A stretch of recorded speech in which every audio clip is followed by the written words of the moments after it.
Hello student, welcome to Shivaji Group of Institution online classes. Student, today we will discuss how do substances get electrically charged on rubbing. जब आप दो substance को rub करते हो तो कैसे वो charge हो जाते हैं. Okay, so student, suppose when two bodies A and B, just like A and B, ठीक है, दो bodies होगी, आपने क्या किया, इन दोनों को rub किया. सपोज ए बॉडी से कुछ इलेक्ट्रॉन जो है वो ट्रांसफर हो गए किसमें, बी बॉडी पर.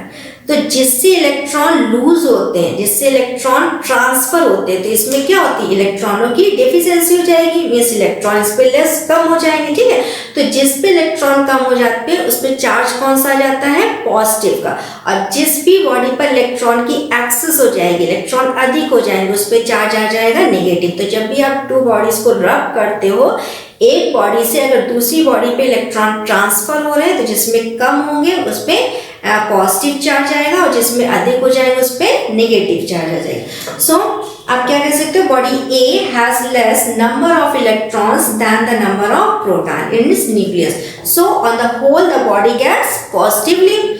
Thus we can say positive electrification of a body is due to the deficiency of electron as compared to normal number of electrons. Okay, and similarly the body B has more negative charges as compared to positive charges in the nucleus.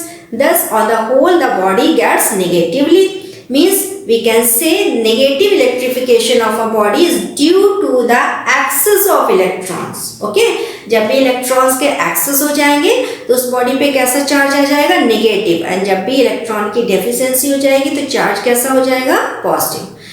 It means furthermore if one body gets charged positively due to rubbing, then the body which is used for rubbing gets charged negatively at the same time.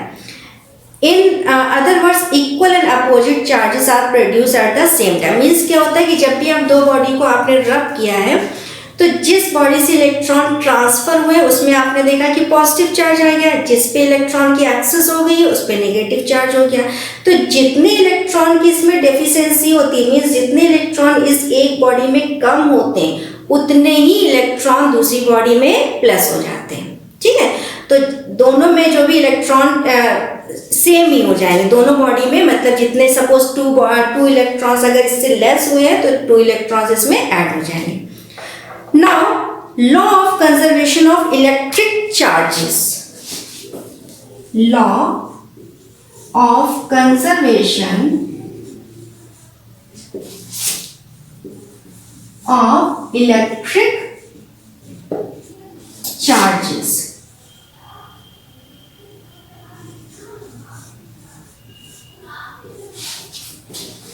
Law of conservation of electric charges क्या होता है student? It is stated that the sum total of electrons in a system is a constant quantity. Means उस इस system में या उस object में आप कुछ भी कह सकते हो, उसमें जो टोटल ऑफ इलेक्ट्रॉन्स होते हैं वो क्या हो जाएंगे, सेम, मतलब कांस्टेंट हो जाएंगे, चेंज नहीं हो सकते. मीन्स इसको कहते हैं law of conservation of electric charges. Student, however, when two bodies in a system are rubbed against each other, okay, then electron from one body may get transferred to the other body. For example, when a glass rod, आप एक glass rod ले लो, is rubbed with silk. Glass rod को किससे rub करेंगे,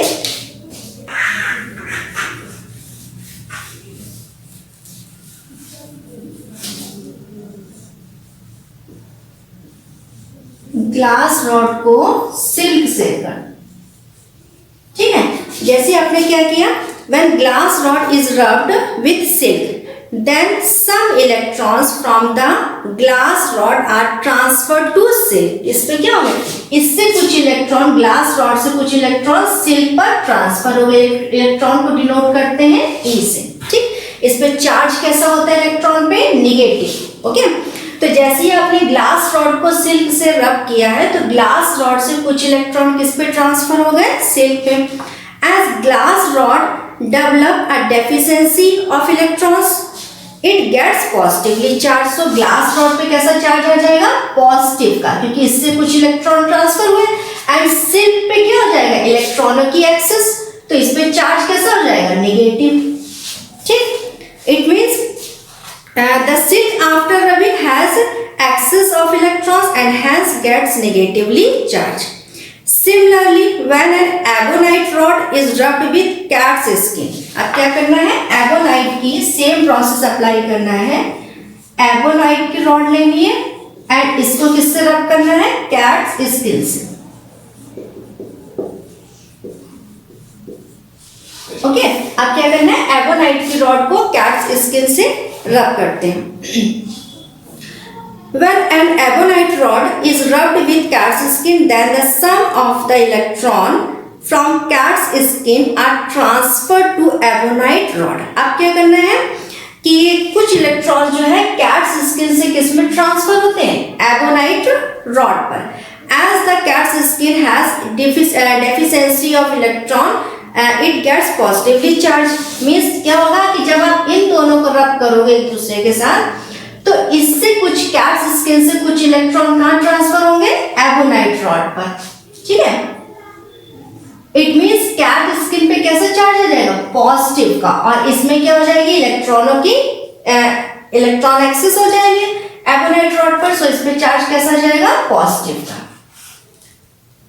ठीक है, sorry, इस पे चार्ज आ जाएगा नेगेटिव का. तो जब आप ग्लास रॉड और सिल्क को रब करते हो तो ग्लास रॉड से कुछ इलेक्ट्रॉन ट्रांसफर होंगे सिल्क पर. इट मींस सिल्क पर क्या होगा, इलेक्ट्रॉनों की एक्सेस हो जाएगी एंड ग्लास रॉड पर इलेक्ट्रॉन क्या हो जाएंगे, लेस हो जाएंगे इसके कंपेयर. ठीक है, तो इस पे जैसे इससे इलेक्ट्रॉन ट्रांसफर होते हैं तो ग्लास रॉड पे चार्ज आ जाएगा पॉजिटिव एंड सिल्क पे चार्ज आ जाएगा नेगेटिव. एंड जब आप एबोनाइट रॉड को कैट्स स्किन के साथ रब करते हो तो कैट स्किन के जो इलेक्ट्रॉन्स हैं वो एबोनाइट रॉड पे ट्रांसफर हो जाएंगे, यानी कैट्स स्किन पे चार्ज आ जाएगा पॉजिटिव एंड एबोनाइट रॉड पे चार्ज कैसा आ जाएगा, negative. Okay, the ebonite rod has an excess of electrons and hence gets negatively charged. However, the sum total of electrons in a system means क्या हुआ, जितने electrons यहाँ से transfer हुए, मतलब अगर यहाँ से 2 इलेक्ट्रॉन्स यहाँ पे ट्रांसफर हुए तो 2 इलेक्ट्रॉन्स यहाँ पर एक्सेस हो गए.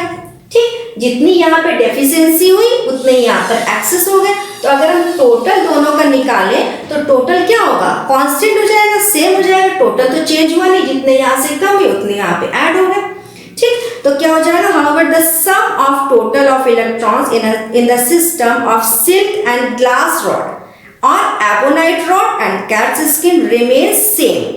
Hence electric charge are conserved. Conserved का मतलब यही होता है कि कोई भी चीज में चेंज नहीं होना चाहिए. ठीक है, जैसे पहले थी उसे बाद में भी रहेगी. Now what is conductor and insulator? Now student, what is conductor and insulator. Conductor and insulator क्या होता है, what is conductor, substances such as metals. इसमें जो कंडक्टर में क्या यूज किया जाते हैं, मेटल्स. ठीक है, which have a large number of free electrons. मतलब कुछ भी ऐसे सब्सटेंसेस हैं जिसमें large number of free electrons होते हैं, are called conductor. They allow the charges to pass through them. मतलब चार्जेस पास करने के लिए, और इसमें क्या होती है, करंट फ्लो हो सकती है. ठीक है, करंट फ्लो किसकी वजह से होती है, क्योंकि इसमें फ्री इलेक्ट्रॉन्स होते हैं. तो जिस भी सब्सटेंस में करंट फ्लो हो सकती है उसको हम लोग कहते हैं कंडक्टर. और करंट फ्लो किसकी वजह से होती है, क्या रीजन होता है, due to the free electrons. मतलब फ्री इलेक्ट्रॉन्स की वजह से करंट फ्लो हो सकती है. So what is conductor, substances which have a large number of free electrons are called conductor. They allow the charges to pass through them. Now what is insulator. Insulators क्या होते हैं, such as ebonite, glass, wood. ठीक है, ये सब क्या है, insulator है. और भी जैसे इंसुलेटर, इसमें करंट फ्लो नहीं हो सकती है. सपोज जैसे आपका माइका, शुगर, ठीक है, स्टार्च, वूल, एबोनाइट, ग्लास, कुछ भी है. ठीक है, तो विच have a negligible number of free electrons. मतलब इसमें फ्री इलेक्ट्रॉन्स नहीं होते. ठीक, free electrons are called insulator. They do not allow the charge to pass through. मतलब इसमें से फ्री इलेक्ट्रॉन्स पास हो, मेन चीज पहले तो फ्री इलेक्ट्रॉन्स होते ही नहीं है, तो इसमें चार्ज पास नहीं हो सकते हैं. चार्ज पास नहीं होंगे, इट मीन्स करंट फ्लो नहीं हो सकती। जैसे वुड है, वुड में क्या करंट फ्लो हो सकती है? नहीं। तो वुड क्या है? Wood as a conductor, sorry as a insulator, ठीक है। एंड प्लास्टिक, प्लास्टिक में करंट नहीं फ्लो हो सकती है, तो वो भी प्लास्टिक क्या एज अ इंसुलेटर। तो इस ये क्यों नहीं करंट फ्लो हो सकती? क्योंकि इसमें फ्री इलेक्ट्रॉन्स नहीं होते हैं। ओके, सो कंडक्टर क्या होती है? जिसमें करंट फ्लो हो सकती है, एंड इंसुलेटर क्या है? जिसमें करंट नहीं फ्लो हो सकती। Okay student, so today's class is over.